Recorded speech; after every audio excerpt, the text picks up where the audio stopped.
you awaken from nightmares of flying and falling, you find yourself in this strange place, the only illumination, an eerie green glow.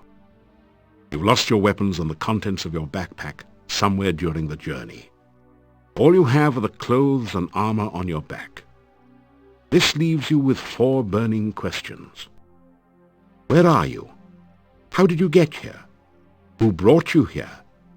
And how in blazes can you get out of here? No, make that 5 burning questions. What city did your luggage end up in this time?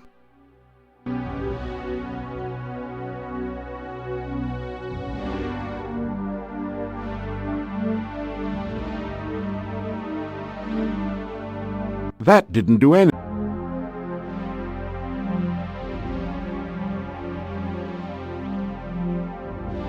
A brief search reveals a piece of hard grey rock, which you take, and some coins, 3 crowns and 13 kopecks. That didn't do anything useful. It's a rotted, ancient ore. You find 30 assorted copper and gold coins on the body. That didn't.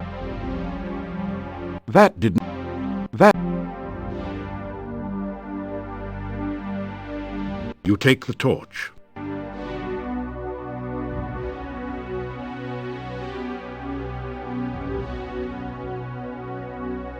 There's nothing in the torch holder.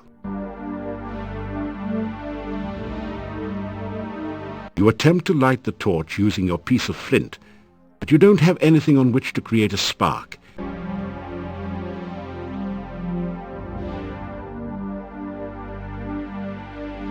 The altar feels strangely warm to your touch, but leaves a deeper chill somewhere within you. That didn't do anything.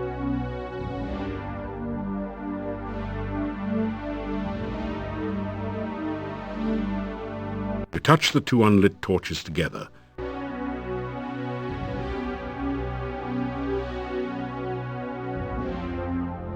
You attempt to light the torch using your piece of flint, but you don't have anything on which to create a spark. You are in a large cave, dimly lit by glowing lichen on the walls.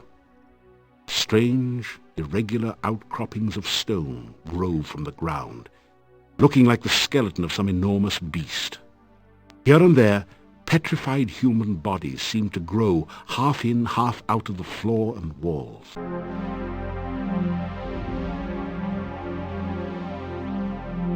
There's nothing in the torch holder. There's nothing in. The altar feels strangely. That didn't do.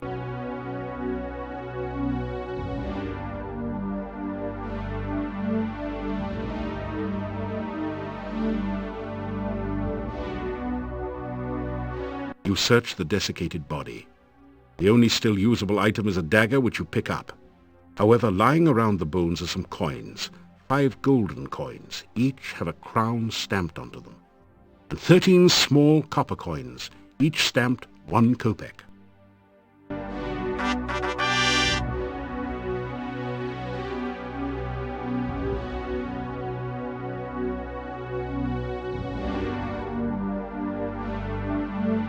You strike sparks off the flint using your dagger. Torch soon begins to burn, almost as if by magic.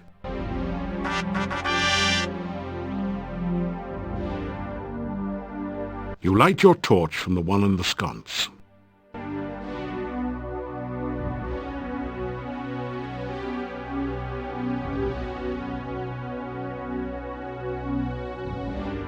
You are in a large cave. That didn't do. That.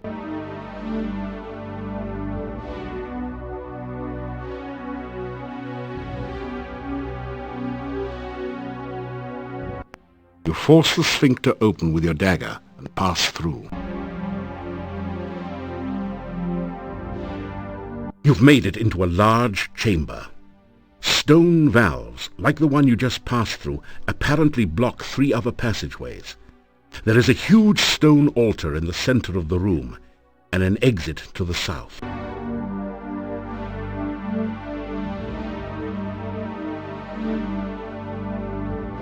The altar feels strangely warm to your touch, but leaves a deeper chill somewhere within you. That didn't do anything. The rough stone altar. The altar feels... That didn't...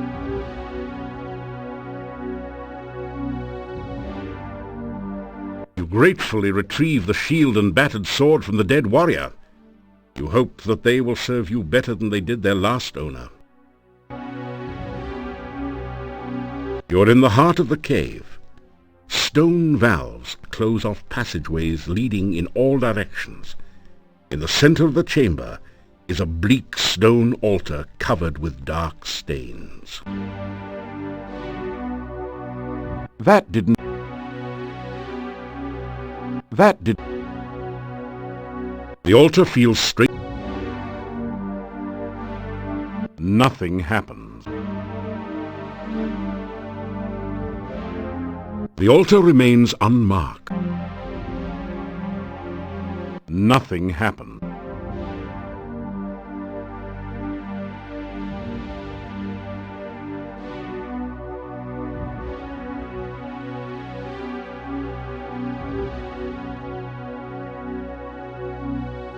Try as you might, the stone... That didn't do anything. That didn't do anything.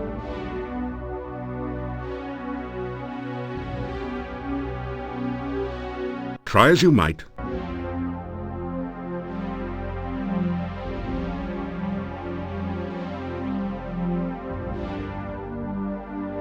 Try as you might.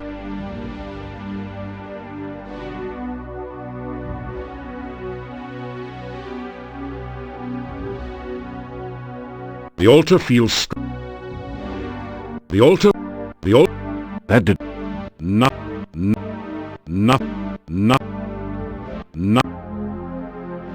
You're in the heart... That didn't... That... It doesn't... But...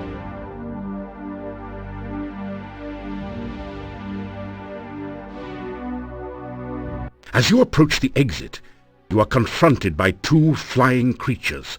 They have bat wings and spider-like bodies.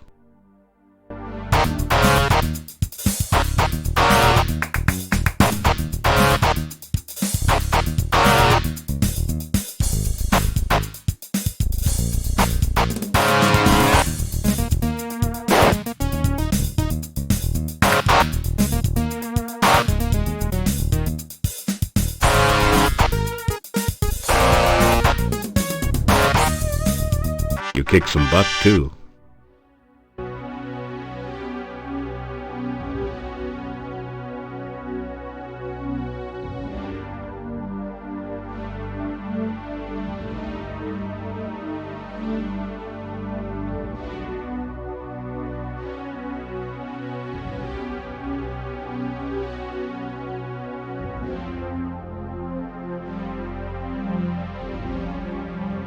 Whoa! The ground is really slippery around here. There seems to be a layer of slime. There is a wide ledge of stone near the opening that leads back into the heart of the cave. You don't really need the cave vegetation now. Maybe later. Actually, you won't need it later either.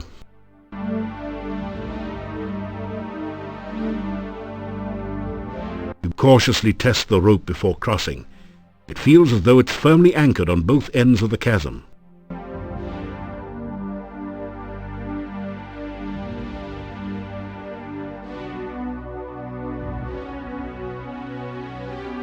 A rope might be useful, but it's firmly attached on both ends. You think about cutting it loose, but then decide that you may have to come back this way again.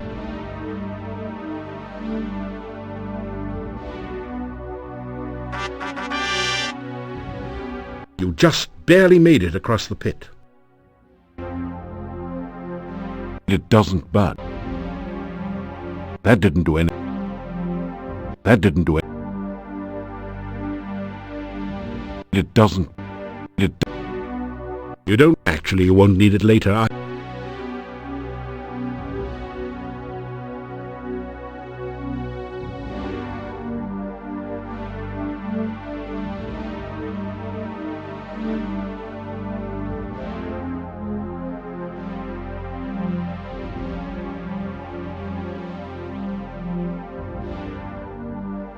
You slip through the mouth of the cave, just in time to avoid being crushed by its closing jaws.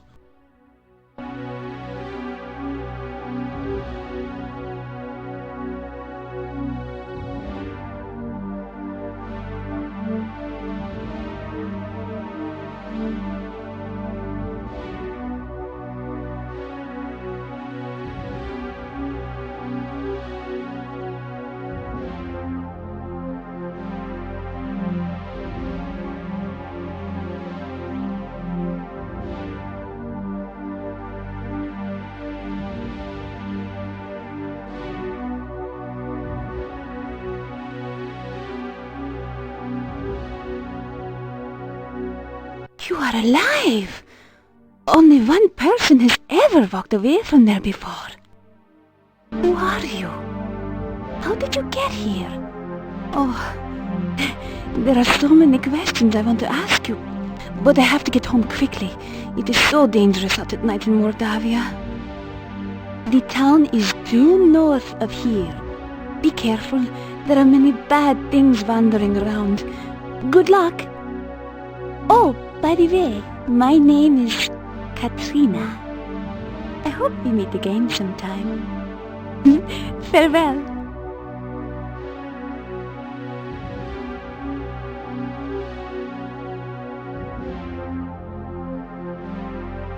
It doesn't say much.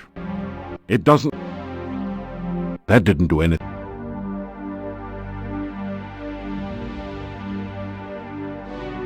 This symbol looks like a six-armed starfish, or perhaps like the tentacles of an octopus. You sense a feeling of strange, chaotic... The six-pointed symbol seems to pulse with energy and comes loose in your hand when you touch it. You have the feeling that you may need this sign.